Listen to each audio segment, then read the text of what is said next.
Hi, I'm Leslie from Deeply Southern Home. Welcome back to my channel. Today I'm participating in a DIY Halloween challenge with Remodelaholic. So be sure not to miss the playlist at the end of the video to get all the DIY inspiration for your Halloween. This Halloween, I wanted to completely transform my foyer. It's what the trick-or-treaters are gonna see when they come to the door, and with all the changes we've made in here, it seemed like the perfect place to bring a bunch of Halloween together.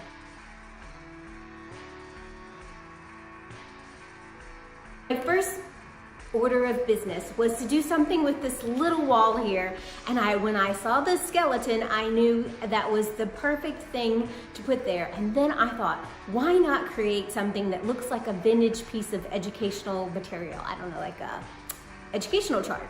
And so I've put together, it's a combination DIY. So I have a source for the skeleton so that we can make him giant. And then I have a printable part, and then I have a little drawing element. But I'm gonna walk you through everything you need to do to make this. I promise I've made it super easy. Here's a list of materials you'll need to make this chart. We're going to cut a 48-inch dowel in half so that each side is 24 inches, and then stain it with a stain of your choice. This is a provincial color. While that dries, we'll work on the fabric part of our chart. We're going to cut it down to a width of about 24 inches. To draw a line straight of this length, I mark several spots of 24 inches and then take the ruler and connect all those together. And then once your line is drawn, follow it and cut it out.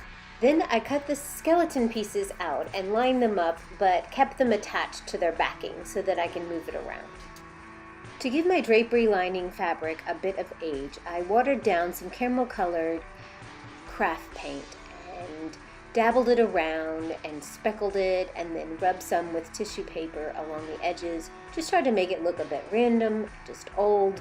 While that dried, I worked on my printables. You can download these files from my blog post linked below at deeplysouthernhome.com. So you print them out, everything will be set up for you already printing backwards. You just print them out on the iron-on paper and then cut them out so that they're nice and tight, and then space everything out accordingly. Here's where you see that I made the tiniest bit of mistake. I actually wanted the words to start up by the hand, and I had made some marks so that I knew where to iron on, except when I started to iron on, I put them in the wrong spot. And once that was done, it was done. And I didn't feel like it was worth starting over. So just be careful of that. The directions of the iron-on transfer I used suggested that you had something hard underneath your fabric. And so and it said not to use an ironing board, but that was the easiest way to iron. So I have a chopping board, like a wooden chopping board underneath this as I iron, so that I have the firmness to press on. I think that's what they really wanted. With all the skeletal system verbiage ironed on, it was time to add the skeleton bones. And so remember that as you cut them out, to leave those letters on so you know where everything goes in case you don't know your anatomy that well.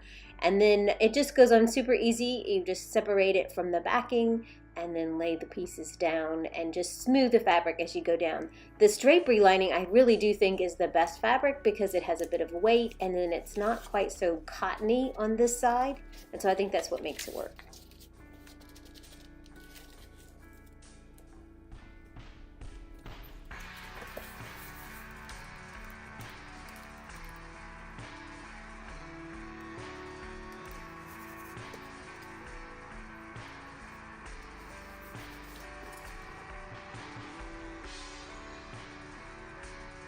And now you're ready to attach the dowel.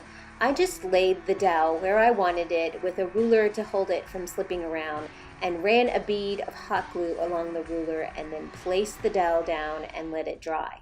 And then after that, I took a piece of string and just basically looped it across the top. Of course, I also added the dowel to the bottom. Again, I just laid it down on the ruler, ran the bead of hot glue, placed it down, let it dry, and then trimmed the fabric.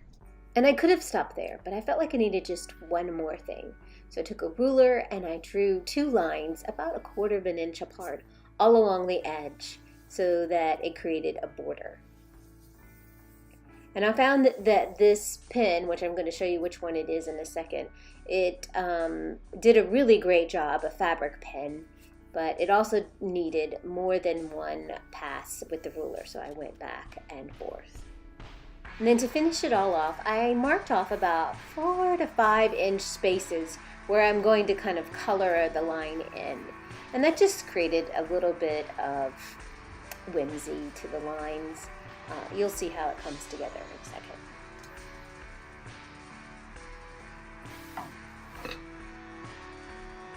And then it was done. I added a few spiders because I hung a giant spider web above it. And now I have the perfect Halloween decor for this nice small wall, but obviously it could hang anywhere.